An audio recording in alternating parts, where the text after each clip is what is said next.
آیت نمبر ہے 71۔ بسم اللہ الرحمن الرحیم۔ الحمد للہ رب العالمین والصلاة والسلام علی سید الانبیاء والمرسلین وعلی آلہ واصحابہ اجمعین۔ اما بعد فاعوذ باللہ من الشیطان الرجیم۔ بسم اللہ الرحمن الرحیم۔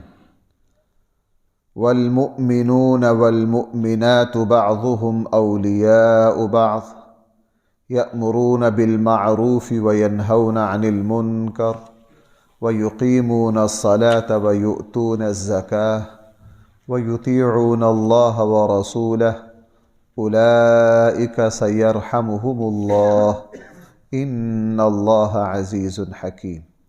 وعد الله المؤمنين والمؤمنات جنات تجري من تحتها الأنهار خالدين فيها ومساكن طيبة في جنات عدن ورضوان من الله أكبر ذلك هو الفوز العظيم۔ صدق الله مولانا العظيم۔ والمؤمنون والمؤمنات بعضهم أولياء بعض۔ ایمان والے مرد اور ایمان والی عورتیں، بعضهم اولیاء بعض، آپس میں ایک دوسرے کے خیر خواہ اور مددگار اور ایک دوسرے کے معاون ہیں۔ ان کا مزاج یہ ہے یأمرون بالمعروف، یہ نیکی کو رواج دیتے ہیں، نیکی کا حکم دیتے ہیں۔ وینہون عن المنکر، اور برائی کا راستہ روکتے ہیں۔ وَيُقِيمُونَ الصَّلَاةَ، اور یہ نماز کو قائم کرتے ہیں۔ وَيُؤْتُونَ الزَّكَاةَ، اور یہ زکوٰۃ کو ادا کرتے ہیں۔ وَيُطِيعُونَ اللَّهَ وَرَسُولَهُ، اور یہ اللہ اور اس کے رسول کی اطاعت میں لگے رہتے ہیں۔ أُولَئِكَ سَيَرْحَمُهُمُ اللَّهُ، یہی لوگ ہیں جن پر اللہ رحم فرمائیں گے۔ بھائی ذرا اس جملے پر غور کرنا، یہی لوگ ہیں جن پر اللہ۔ ہمارے یہاں ایک بات کہی جاتی ہے کہ جی عملوں سے کچھ نہیں ہونا، اور یہ بات جب بد عمل کہیں تو اس سے بھی بدتر ہے۔ عملوں سے کچھ نہیں ہونا، ان کو غلطی لگتی ہے صحیح بخاری کی اس روایت سے جس میں رسول اللہ صلی اللہ علیہ وسلم نے حضرت عائشہ سے فرمایا تھا کہ ہر کوئی جنت میں اللہ کے فضل کی وجہ سے جائے گا۔ حضرت عائشہ رضی اللہ عنہا نے عرض کیا اللہ کے حبیب آپ بھی، فرمایا میں بھی اللہ کے فضل کی وجہ سے جاؤں گا۔ لوگ اس حدیث کو پیش کرتے ہیں، خصوصاً وہ لوگ جو عمل سے بھاگتے ہیں۔ بھائی جو عمل سے، وہ کہتے ہیں جی کیا، میں نے ایک مکتبہ فکر کے ایک بہت ہی بدترین فاسق و فاجر پیشہ ور خطیب جس کی تقریریں اس مکتبہ فکر میں بڑی چلتی، میں نے خود ان کا یہ سنا، وہ نماز نہیں پڑھتا۔ کسی نے کہا آپ اتنے بڑے خطیب ہو نماز نہیں پڑھتے ہو؟ کہنے لگا تہاڈی نماز نہیں پڑھا تو انہوں جنت چلے جانا ہے، تمہاری نماز نے کون سا تمہیں جنت میں۔ اسی حدیث میں اس کا جواب ہے، جب رسول اللہ صلی اللہ علیہ وسلم نے حضرت عائشہ سے فرمایا ہر کوئی اللہ کے فضل کی وجہ سے جائے گا، اور عائشہ رضی اللہ عنہا نے سوال کیا اللہ کے حبیب آپ بھی، حضور نے کیا فرمایا میں بھی اللہ کے فضل کی وجہ سے جنت میں جاؤں گا۔ اسی میں جواب ہے اس کا کہ اگر اس حدیث کا وہ مطلب ہے جو تم لے رہے ہو، اس حدیث کو لے کر نماز چھوڑ دی، عمل چھوڑ دیا، تو پھر اللہ کے نبی کو بھی چھوڑ دینا چاہیے تھا۔ بھئی اللہ کے نبی نے اس کے بعد نماز چھوڑی؟ اللہ کے نبی نے نیک عمل چھوڑے؟ رسول اللہ صلی اللہ علیہ وسلم جو اس حدیث کو بیان فرمانے والے ہیں، آپ کا خود عمل بتا رہا ہے کہ آپ علیہ السلام نے اس حدیث کی وجہ سے نیک عمل کو چھوڑا نہیں بلکہ مسلسل جاری رہا۔ تو پھر اس حدیث کا وہ مطلب نہیں ہے جناب جو تم کام چور لے رہے ہو، اس حدیث کا وہ مطلب ہے جو اللہ اور اس کے رسول نے لیا ہے۔ اس حدیث کا مطلب یہ ہے کہ مومن جو ہے وہ جتنا بھی نیک عمل کر لے اپنے عمل کو اہمیت نہیں دیتا، وہ اپنے آپ کو اپنے عمل کی وجہ سے جنت کا مستحق نہیں سمجھتا۔ وہ یہ نہیں سمجھتا نیک عمل کر کے کہ میں نے پتہ نہیں کون سا میدان مار لیا ہے۔ وہ جیسے جیسے عمل میں آگے بڑھتا رہتا ہے اس کی نظر میں اس کا عمل بالکل چھوٹا بنتا جاتا ہے، وہ اپنے عملوں کو کسی شمار میں لاتا ہی نہیں۔ اس کی نظر اللہ کے فضل پر اتنی ہوتی ہے، اتنی ہوتی ہے، اتنی ہوتی ہے کہ وہ اللہ کے فضل پر ایسا گم ہوتا ہے کہ اس کی نظر اپنے عملوں پر جاتی نہیں ہے۔ لیکن یہ مطلب نہیں ہے کہ وہ عمل کرتا ہی نہیں۔ اب دیکھیں، میں ایک بات آپ سے عرض کروں، قرآن کریم نے 4 جگہ تو اب مجھے سرسری طور پر ابھی سوچنے سے 4 جگہ تو میرے سامنے ابھی آ گئی، یہ بھی ہے اور فمن ازلم میں بھی ہے۔ قرآن نے کہا نعم اجر العاملین، اللہ تعالیٰ عمل کرنے والوں کو بہترین اجر دیں گے۔ اور سورہ حج میں بھی ہے کہ اللہ جل جلالہ عمل کرنے والوں کی قدردانی کریں گے۔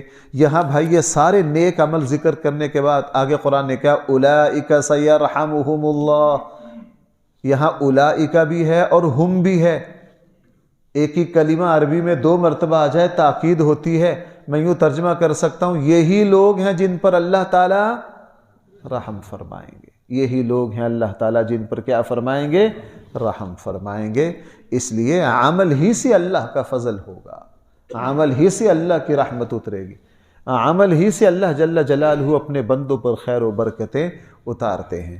ان اللہ عزیز حکیم، بے شک اللہ جل جلالہ عزیز، وہ صاحب اقتدار اور صاحب حکومت ہے۔ عزیز اس حکومت والے کو کہتے ہیں، اس صاحب اختیار و اقتدار کو کہتے ہیں جس کی حکومت پر کبھی زوال نہ آئے۔ فرمایا ان اللہ عزیز، بے شک اللہ جل جلالہ کی ایسی حکومت ہے جس پر کبھی کوئی زوال نہیں آتا، اور حکومتوں پر بڑے بڑے بیوقوف بھی بیٹھ جاتے ہیں۔ آگے فرمایا حکیم، نہ وہ ایسا عزیز ہے حکیم جس سے بڑا دانا کوئی ہے ہی نہیں، بلکہ دنائی کی کیا اوقات ہے، دنائی کا تو وہ خالق و مالک ہے، دنائی اور فہم اور شعور اور ادراک کو تو اس نے پیدا کیا ہے۔ آگے پھر اللہ تعالیٰ کیا رحم فرمائیں گے ان پر؟ اللہ جل جلالہ نے اسی یہ جو اولئک سیرحمہم اللہ، اسی کی تفصیل آگے ہے۔ اللہ تعالیٰ ان ایمان وعد اللہ المؤمنین والمؤمنات، اللہ تعالیٰ نے وعدہ کر لیا ہے ان ایمان والے مردوں سے اور ان ایمان لانے والی عورتوں سے، جنات، ایسی جنتوں کا، ایسے باغات کا، تجری من تحتها الانہار، جن کے نیچے نہریں جاری ہوں گی، خالدین فیہا، اور اس میں ہمیشہ رہیں گے، خالدین فیہا، اس میں ہمیشہ رہیں گے۔ جنتوں کی نعمتوں کا ملنا ایک طرف، اور خالدین فیہا یہ ساری نعمتوں سے بڑھ کر، وَمَسَاكِنَ طَيِّبَةً، ہم بڑی پاکیزہ رہائشیں دیں گے، فی جنات عدن، یہ باغات تمہیں ہمیشہ ہمیشہ کے لیے ملے۔ دنیا میں کچھ بھی مل جائے وہ ہمیشہ ہمیشہ کے لیے نہیں ہے، ہر وقت ہر نعمت کے چھن جانے کا خطرہ اور کھٹکا ہمیں لگا رہتا ہے، لگا رہتا ہے۔ نبی کریم صلی اللہ علیہ وسلم نے ارشاد فرمایا، صحیح مسلم میں امام مسلم رحمہ اللہ نے نبی کریم صلی اللہ علیہ وسلم کی اس حدیث کو ذکر کیا۔ رسول اللہ صلی اللہ علیہ وسلم نے ارشاد فرمایا، اللہ جل جلالہ جنت میں سارے جنتیوں کو بھیج کر ایک فرشتہ اعلان کرے گا، اے اہل جنت، اے اہل ایمان، اللہ تعالیٰ کی طرف سے تمہیں 4 مزید نعمتوں سے نوازا جا رہا ہے، اور 4 انعامات تم پر مزید کیے جا رہے ہیں۔ نمبر 1، اب تم ہمیشہ زندہ رہو گے، تمہیں کبھی موت نہیں آئے گی۔ اب تم ہمیشہ زندہ رہو گے، تمہیں کبھی موت نہیں آئے گی۔ نمبر 2، تم ہمیشہ تندرست رہو گے، تم پر کبھی بیماری نہیں آئے گی۔ نمبر 3، تم ہمیشہ جوان رہو گے، کبھی بڑھاپا نہیں آئے گا، کبھی بڑھاپا نہیں آئے گا، اور تم ہمیشہ خوشحال رہو گے، تمہارے اوپر کبھی بھی اب تنگ دستی نہیں آئے گی، موت کا کوئی ڈر نہیں ہے، تمہیں ہمیشہ ہمیشہ کی زندگی دے دی گئی ہے، بڑھاپے کا کوئی خطرہ نہیں ہے، تمہیں ہمیشہ ہمیشہ کے لیے جوان بنا دیا گیا ہے، بیماری کا کوئی خطرہ نہیں ہے، تمہیں ہمیشہ ہمیشہ کی صحت دے دی گئی ہے، اور اللہ نے جو کچھ دیا ہے خوشحالی، اس خوشحالی پر کبھی بھی زوال نہیں آئے گا۔ یہ 4 اعلان کیے جائیں گے، اس لیے فرمایا کہ خالدین فیہا، تم ہمیشہ اس میں رہو گے، ومساکن طیبہ، اور تمہیں ایسی پاکیزہ رہائشیں دی جائیں گی۔ رسول اکرم صلی اللہ علیہ وسلم نے خواب میں جنت کی سیر کی، حدیث میں اس کے کئی جگہ واقعات ہیں۔ رسول اکرم صلی اللہ علیہ وسلم نے حضرت عمر سے فرمایا، عمر میں نے تمہارے محل کو دیکھا، وہ سفید موتی اور پتھر کا بنا ہوا ہے، جس میں کوئی جوڑ نہیں ہے، جس میں کوئی جوڑ نہیں ہے۔ وَمَسَاكِنَ طَيِّبَةً، ایسی پاکیزہ رہائشیں، فی جنات عدن، وہ ہمیشہ ہمیشہ کی جنتیں ہیں۔ وَرِضْوَانٌ مِّنَ اللَّهِ أَكْبَرُ، اور اللہ کی رضا تو سب سے بڑی چیز ہے، اللہ کی رضا تو سب سے بڑی۔ بھائی یہاں ایک بات سمجھنا ذرا، پہلے میں وہ حدیث سناؤں پھر میں اس بات کی ذرا واضح کرنے کی کوشش کرتا ہوں۔ یہاں فرمایا اللہ تعالیٰ کی رضا سب سے بڑی، اکبر، اس سے بڑی اللہ نے کوئی چیز پیدا نہیں کی۔ اس جملے کی حقیقت اور گہرائی کو وہ مسلمان سمجھ سکتا ہے جس کو اللہ تعالیٰ کی معرفت حاصل ہو۔ بھائی جس کو کیا ہو؟ اللہ تعالیٰ کی معرفت حاصل ہو، جو ایمان کی لذت سے آشنا ہو، اس کو پتہ ہے یہ جملہ کہ اللہ کی رضا سے بڑھ کر کوئی چیز نہیں۔ اور صحیح بخاری میں ہے، نبی کریم صلی اللہ علیہ وسلم نے ارشاد فرمایا، اللہ جل جلالہ اہل جنت کو جب اپنا دیدار کروائیں گے تو اس ملاقات میں اللہ تعالیٰ اپنے بندوں سے یہ بھی پوچھیں گے، اے میرے بندو، میں نے تم سے جو جو وعدے کیے، کیا میں نے وہ پورے کیے کہ نہیں؟ میں نے یہ جمعہ پڑھایا تھا، اس جمعے کی تقریر کیا تھی کہ وعدہ خلافی نفاق ہے۔ اور اللہ تعالیٰ کی صفت قرآن ایک جگہ بیان فرما رہا ہے، وَلَن يُخْلِفَ اللَّهُ الْمِيعَادَ، اللہ جل جلالہ کہیں بھی وعدہ خلافی لا یخلف، اللہ جل جلالہ کہیں بھی وعدہ خلاف۔ اللہ تعالیٰ وہاں پوچھیں گے، میں اپنے لفظوں میں کہہ رہا ہوں، میرا تخیل ہے، حدیث میں یہ جملہ نہیں ہے، میں اس حدیث کی وضاحت کے لیے اپنی طرف سے کہہ رہا ہوں۔ اللہ تعالیٰ کو پتہ ہوگا کہ کوئی پاکستان سے آیا، کوئی ہندوستان سے آیا، اللہ پوچھیں گے تم نے میری حکومت کو دنیا والی حکومتوں کی طرح تو نہیں پایا کہ تمہیں جو کچھ کہا ہو اور تمہیں ملا کچھ؟ اللہ فرمائیں گے ہاں، جو میں نے وعدہ کیا ہے سارے پورے ہو گئے۔ صحیح بخاری میں ہے، جنتی کہیں گے اے میرے اللہ، آپ نے جو وعدہ کیا تھا صرف وہ پورے نہیں کیے، ہمیں تو اس سے بڑھ کر مل گیا، ہمیں تو اس سے بڑھ کر۔ اللہ جل جلالہ فرمائیں گے اب میں تمہیں ایک اور نعمت دے رہا ہوں۔ جنتی تعجب اور حیرت سے کہیں گے اے میرے اللہ، اتنا کچھ مل جانے کے بعد اور کون سی نعمت باقی ہے؟ اللہ جل جلالہ فرمائیں گے میں تمہیں سب سے بڑی نعمت یہ دے رہا ہوں کہ اب میں تم سے ہمیشہ ہمیشہ راضی اور خوش ہو گیا ہوں، میں تم سے کبھی بھی ناراض نہیں ہوگا۔ اور حدیث مبارکہ میں آتا ہے جس وقت یہ اعلان ہوگا تو اہل جنت اس اعلان کو سن کر جنت کی ساری نعمتوں کو بھول جائیں گے۔ یہ اللہ کی اتنی بڑی نعمت ہے۔ میں نے عرض کیا اس کی لذت کو وہی سمجھ سکتا ہے جس کا اپنے اللہ سے تعلق ہو۔ میں ساتھ چھوٹے لفظوں میں کہوں، چھوٹے لفظوں میں، بڑے لفظوں میں، چھوٹے لفظوں میں کہوں، جو ہر معاملے میں اپنے اللہ کے حکم کو اہمیت دیتا ہوں۔ ہاں، جس کے عمل میں اخلاص ہو، جس نے کبھی اخلاص کی مٹھاس چکھی ہو، اس کو پتہ ہے کہ یہ کتنی بڑی بات ہے۔ وَرِضْوَانٌ مِّنَ اللَّهِ اکبر، اللہ تعالیٰ کی رضا سب سے بڑی۔ اب بھائی ذرا اگلی بات ہے، وہ اس سے گہری ہے، اب تانی لفظوں میں مجھ سے سیدھی طرح تعبیر ہوگی کہ نہیں، میں کوشش کرتا ہوں۔ اللہ جل جلالہ وہاں کیا فرمائیں گے؟ اب میں تم سے کیا ہو گیا؟ راضی ہو گیا، کبھی ناراض۔ آپ اس سے اندازہ لگا لیجئے دنیا کے ان خوش نصیبوں کا، حضرت ابراہیم جیسے مینارہ نور کا، جو اللہ کے ہر حکم پر راضی رہے، اللہ کے ہر حکم پر کیا رہے۔ اور آپ اندازہ لگا لیجئے ان لوگوں کے ایمان کی سطح کا، اللہ تعالیٰ ان کو دنیا میں جس حالت میں رکھتے ہیں وہ اپنے اللہ سے کیا رہتے ہیں؟ راضی رہتے۔ اور یہ شان سب سے زیادہ حضرت ابراہیم خلیل اللہ علیہ السلام کی زندگی میں تھی۔ ویسے تو ہر نبی کی شان میں تھی، ویسے تو ہر نبی کی شان یہ تھی، لیکن اللہ جس حالت میں رکھے اس حالت کو اپنے لیے آزمائش سمجھ کر اللہ تعالیٰ سے بھائی کیا رہنا؟ راضی رہنا۔ ہمارے تھوڑے سے حالات بدلے نا، ہمارے تھوڑے سے حالات، تھوڑی سی خوشحالی جو ہے وہ تنگ دستی میں تبدیل ہو تو ہماری زبان سے پتہ نہیں کیا کچھ نکلتا ہے۔ ہماری زبان سے ایک مرتبہ میں نے، ایک صاحب مجھے سنا رہے تھے اپنی کسی شاید دادی کا یا نانی کا، کہنے لگے مفتی صاحب انہوں نے یہ عروج دیکھا، یہ اللہ جل جلالہ نے ان کو بلندیاں دیں، لیکن بعد میں سب کچھ چھن گیا۔ کہنے لگے ہم نے تو ان کا تنگ دستی کا زمانہ دیکھا، لیکن ساری تنگ دستی کے زمانے میں ہم نے سوائے اللہ کے شکر کے ان کی زبان پر اور کوئی جملہ نہیں سنا، اور کوئی جملہ نہیں سنا۔ میں نے اس سے کہا آپ کو پتہ آپ کی زبان سے کتنی بڑی بات نکلی ہے، اور یہ کتنی بڑی بزرگی ہے، اور یہ کتنی بڑی شرافت ہے، اور یہ اللہ تعالیٰ کی کتنی بڑی نعمت ہے کسی مسلمان کو مل جائے کہ پہلے بڑا مالداری دیکھی، بعد میں کیا آ گئی؟ غربت، لیکن اس غربت میں بھی اللہ تعالیٰ سے اسی طرح راضی، اور اللہ تعالیٰ کو راضی کرنے کی اسی طرح کوشش۔ کیوں؟ یہ وہ مسلمان ہیں جن کو اس دنیا میں بھی یہ نعمت مل گئی ہے کہ ہمیں ویسے ہی رہنا ہے جیسے وہ ایک اللہ والے ہیں نا۔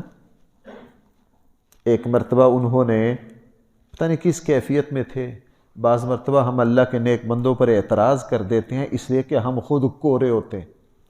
ہم کیا ہوتے ہیں؟ خود کورے ہوتے ہیں، ہمیں پتہ نہیں ہوتا۔ انہوں نے بیٹھے بیٹھے اس طرح کا کسی نے سوال کیا، ایک سلسلہ گفتگو میں انہوں نے کہہ دیا، او بھائیو وہ بندہ کیسے پریشان ہو سکتا ہے کہ کائنات کا ذرہ ذرہ اس دنیا کا ہر فیصلہ اس کی مرضی کے مطابق ہو رہا ہو تو وہ بندہ کیسے پریشان ہو سکتا ہے؟ جب یہ کہا تو سارے ہل کر رہ گئے کہ یہ کیا کہہ دیا۔ سب نے کہا حضرت یہاں جو کچھ ہو رہا ہے آپ کی مرضی سے ہو رہا ہے؟ کہنے لگا جو کچھ ہو رہا ہے میری مرضی سے ہو رہا ہے، اس لیے مجھے کوئی پریشانی نہیں۔ انہوں نے کہا جی ہم نے تو آج تک یہ سنا اللہ کی مرضی سے ہوتا ہے، اللہ کی مرضی سے ہوتا ہے، آپ کی مرضی سے کیسے ہو رہا ہے؟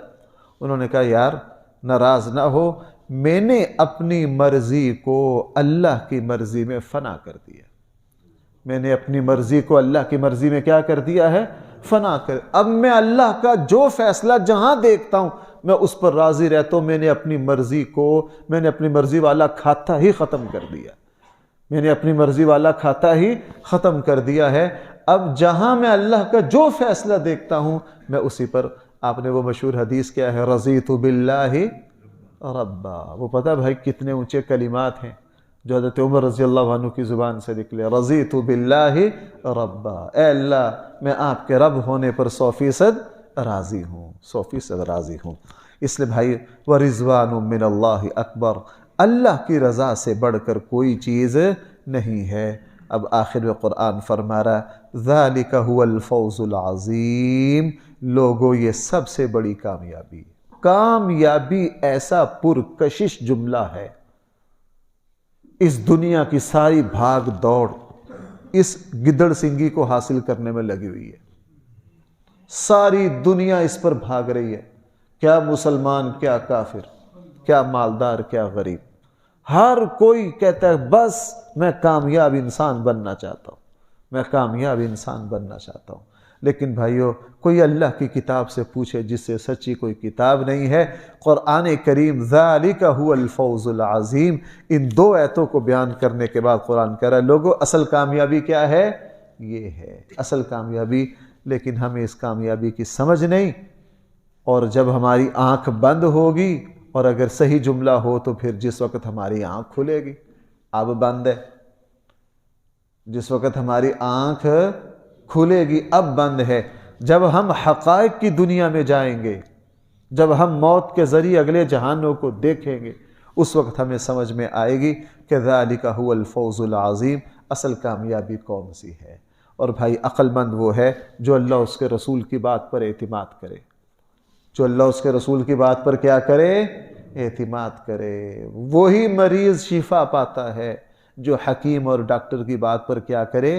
اعتماد کرے، ان کی رہنمائی میں چلتا رہے۔